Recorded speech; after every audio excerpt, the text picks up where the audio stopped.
नामावली का जब गान करते हैं तो शिल्पिल्ले बाई का स्मरण आता है उसमें। सुत बिस दियो पूज शिल्पिल्ले भक्ति रशीली पाई। देखो कितना विश्वास होता है भक्त को, कैसा वो श्रद्धावान होता है। एक राजकुमारी और दूसरी एक जमींदार की पुत्री, दोनों को मित्रता थी। एक दिन राजा के यहां भगवत प्रेमी महात्मा आए। वो संत सेवी राजा थे।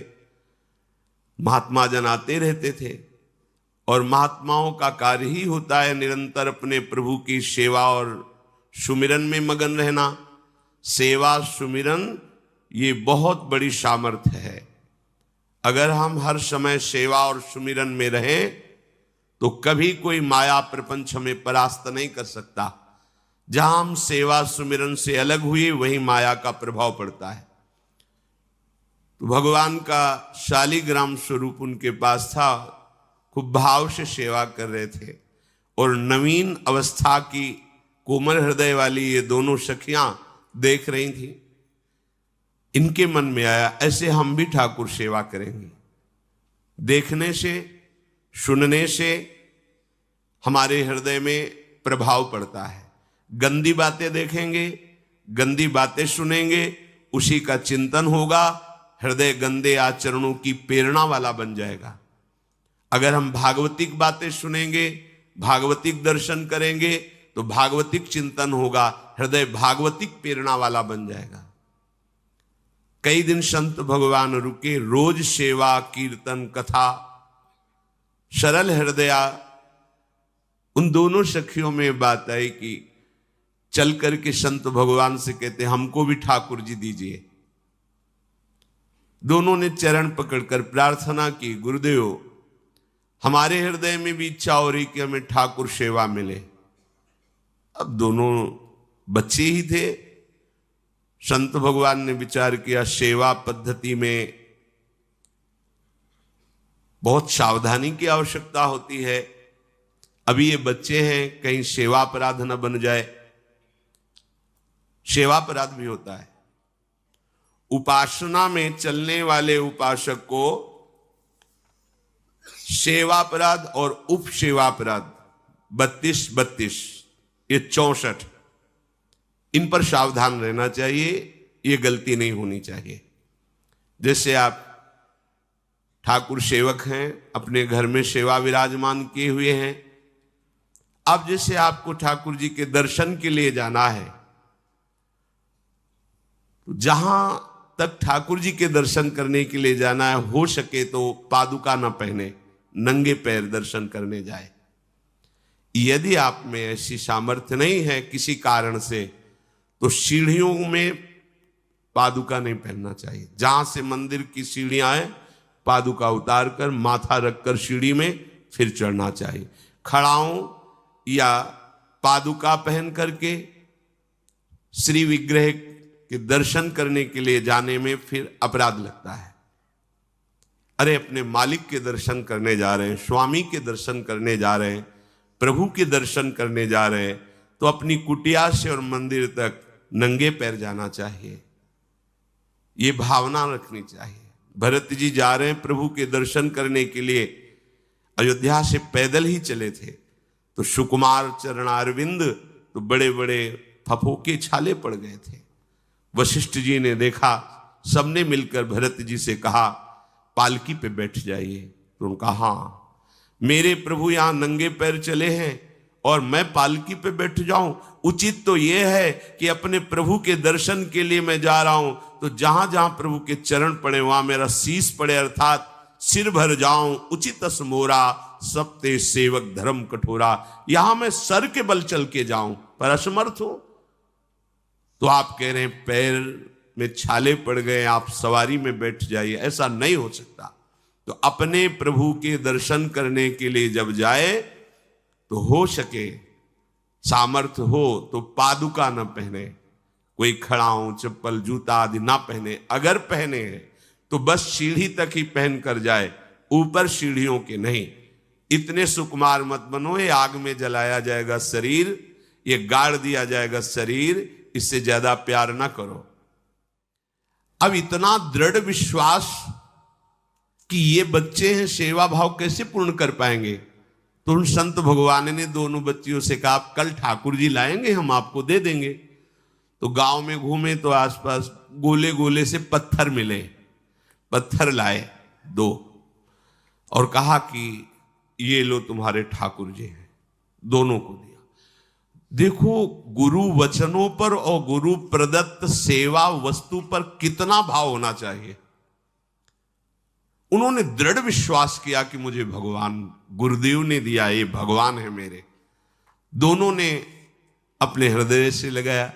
अब एक जमींदार की पुत्री थी, एक राजकुमारी, स्वर्ण के सिंहासन में, और उनका नाम रखा शिलपिल्ले ठाकुर। शिल मतलब पत्थर, तो उनका तुम्हारे ठाकुर का नाम शिलपिल्ले गोविंद है। दोनों सिंहासन पर रखकर आराधना करती। भाव प्रतिपल बढ़ता गया, नाम निरंतर जप। गुरु प्रदत्त ठाकुर पर विशेष चमत्कार हृदय में प्रकट होता है यदि उन्हीं की नियमावली से चलो।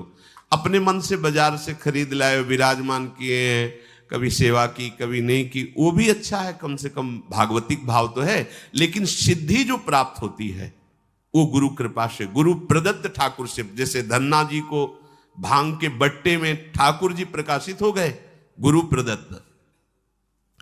अब ये सखियां जब बड़ी हुई तो इनके ब्याह की बात हुई। तो जो राजकुमारी थी उनका राजकुमार से किसी से ब्याह तय हुआ, ब्याह हो गया।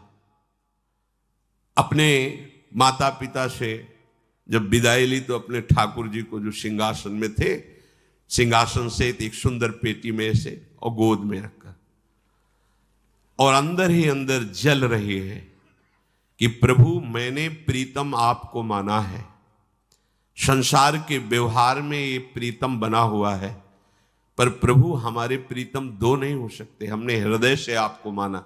इसी विचार में वो बड़ी उदास है। पहले पालकियों में ऐसा राज सैनिक चल रहे हैं, पालकियों में वो बहू जा रही है और राजकुमार घोड़े पर।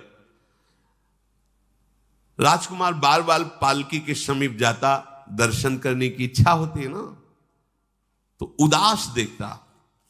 मन में बड़ी गिलानी हुई। उसने कहा, एक नदी थी, उसने कहा यहां हम थोड़ी देर विश्राम करना चाहते हैं, राजकुमारी की पालकी रखी जाए और सैनिक दूर खड़े हो। तो राजकुमार वैसे ही आज्ञा हुई। तो बात करना चाहते हैं, पर वो ना देखती है और ना बात करती है। और इतना सुंदर रूप, क्योंकि ब्रह्मचारिणी और भगवत आराधना। अब उसके हृदय में जलन हुई कि ऐसा क्या है जो हमसे बात नहीं कर रही। बस बार बार ऐसे पिटारी खोल के ऐसे ठाकुर जी को देखती। नाम जप और सेवा के प्रभाव से वो सिल नहीं रह गया था, वहां उसको सांवरे श्याम सुंदर की झांकी मिलती थी। जब अपने शिलपिल्ले ठाकुर जी को देखती तो ललित त्रिभंगी श्री लालजू महाराज श्याम सुंदर दिखाए, अत्यंत आसक्ति।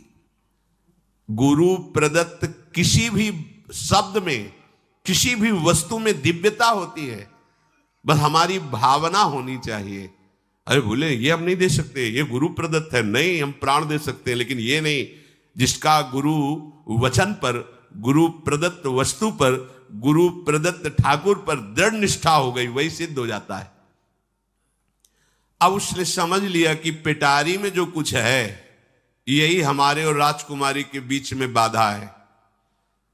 2-4 दासियों को बुलाया और कहा इनको बातों में उलझाओ, पिटारी पीछे हमें दो। और प्रवीण दासियां उनको विनोद भाषा में, हंसी मजाक में बात, लेकिन वो उदासीन। धीरे से गोद में पेटी थी, ले ली, हम लिए हुए हैं, आप बातचीत में सारा, और पेटी उनको दे दी। राजकुमार ने राजकुमारी से कहा यही पेटी तो हमारे आपके बीच में बात, फेंक दी नदी में। अब तो जो उसके हृदय में पीड़ा हुई, भारी व्याकुलता। अब राजकुमार सैनिकों के साथ तुरंत पालकी उठवाई, मैं ले गया। पर वो आसक्त है, इतनी सुंदर राजकुमारी, क्योंकि भागवतिक तेज से संपन्न में आकर्षण होता है। राजकुमारी ने कहा, यदि हमारे ठाकुर नहीं तो मैं नहीं।